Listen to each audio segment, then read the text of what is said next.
Let's start this with basic science.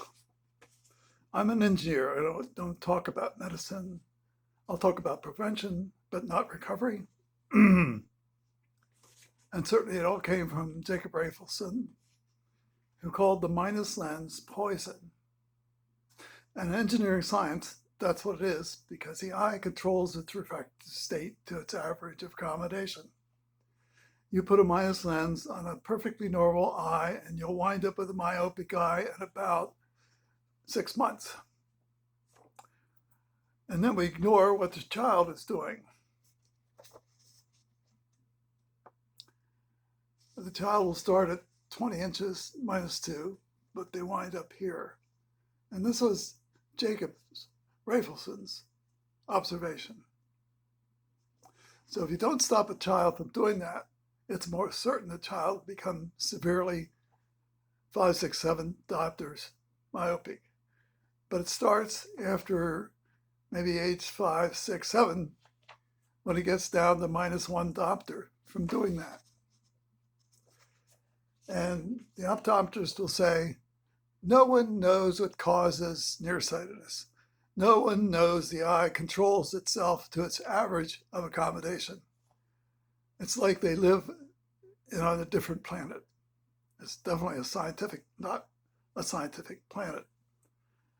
No one studies the primate eye, or if they do, they try to ignore it completely, because that would make the eye's behavior absolutely clear.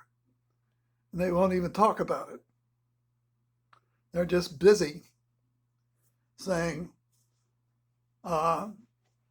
Miss Emma, your child is at minus 1. Here's a minus 1 diopter. What that minus 1 actually might be is the child has 20/40 and gets a minus 1. But of course, it could also mean you measure yourself at minus 20/40 or 20/50, and you go to an ophthalmologist like Lance Kugler, who loves to cut the cornea. So he'll tell you, well, wait a little bit, I'll fix you with LASIK. In fact, I think I can fix the entire world with LASIK. He ignores the complications of LASIK. Yeah, I learned to trust Jacob Rafelson because he helped his own children with prevention. Had them keep the nose off the page, push the work away, read at 20 inches. It doesn't sound that difficult, except no one wants to do it. Of course, I'll remind you of the printer and his son, who was perhaps at 20/40. Well, the printer's son was doing this. He'll go down at 1 diopter per year. Each year, down, down, down. The only ophthalmologists who stop this are Jeff and Rupa Wong. And they have no obligation, nor can they even begin to help you, because you don't know enough to help yourself.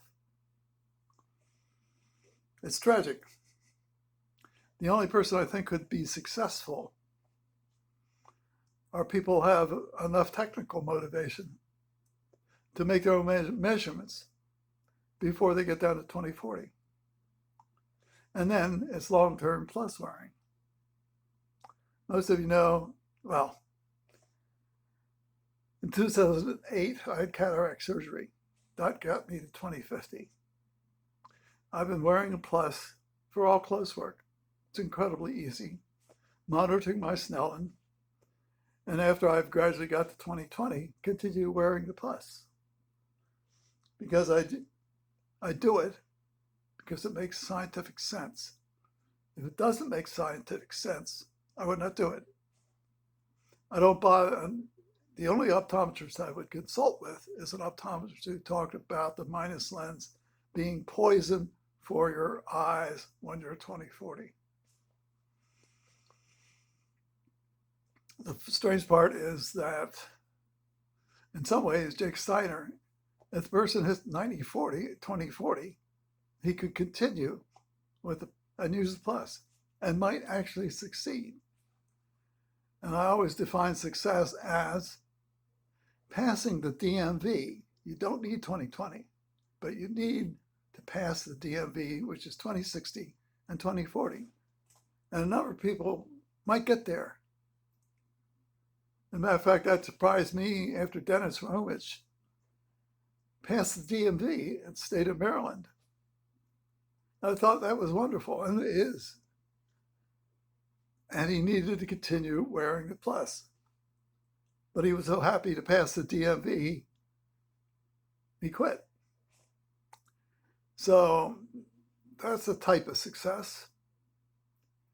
These videos go to my immediate relatives, and I'm sure they probably ignore most of it, but not completely. As long as they take knowledge, wisdom, knowledge, and fortitude seriously, they can always pass the DMV. Even I'm practical. I know people don't like wearing plus, and the compromise always be to pass the DMV requirements and do it at home in a bright Snellen.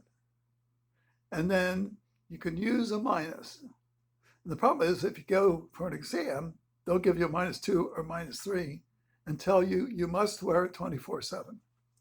And that just wipes out your vision permanently. I don't even bother talking about that issue. But let's assume you have checked your Snellen and you're passing the DMV, you go for an exam, and they prescribe a -2. You can wear it. I would wear it for driving in the car at night, and I'd leave, the minus would come off the car, my eyes, and go on the dashboard, somewhere, anywhere. I would never wear the minus around the house or at any time doing anything, provided I passed the DMV. So all the responsibility, if you're old enough and mature enough to take it, transfers to you to pass the DMV. And of course, the other things I learned to do was use a pinhole to check things, general check, and minus lens check. That's not practical for a lot of people. But the variable focus glasses can help a lot because it can tell you, let's say you're at 20/60, 20/40. You put them on, if you get 20/20 out of them, you really don't have a medical problem. And if you do that and you go for an exam and they prescribe a -2 or -3, you have a serious choice to make. As I'm accounting for it, each year in school, you go down half diopter. Once you're down to 20/60, then it's get out of it or wear a minus. You wear a minus, I think it's finished. I don't see a person getting out of it. And prevention must be long-term and extremely easy for me because I monitor my Snellen. No, my vision's never perfect, but I pass the DMV and better. But this is highly personal. No optometrist will talk to you about this, except for Jacob Rafelson. Matter of fact, after he was successful with his children, I found that out through his granddaughter, who gave me his autobiography, that he did not really talk about having his kid wearing the plus and that success, because he knew there would be a fight if he said, I'm successful with my children. Rupa Wong and Jeff will be successful, but they're not talking about implicitly by starting prevention when their kids have 20/20, positive refraction. They know what's going to happen if they let the kid do that. They know it through and through and through. If you don't know that, nobody can help you. Nobody can help your children either, because you won't get them to get their nose at least 20 inches from the page, 15. I'd like to see a change method of talking to people. Can't be me, because I'm not medical. And optometrists love the minus lens. When you walk in with 20/40, they love to give you a -2, -3, and you're impressed. But that minus, in pure science will take your vision down the same way it does with the primate eye. So I regret my own visual habits as a child, but I'm very happy to keep my 20/20 now using the plus the right way. Thank you, and add your commentary.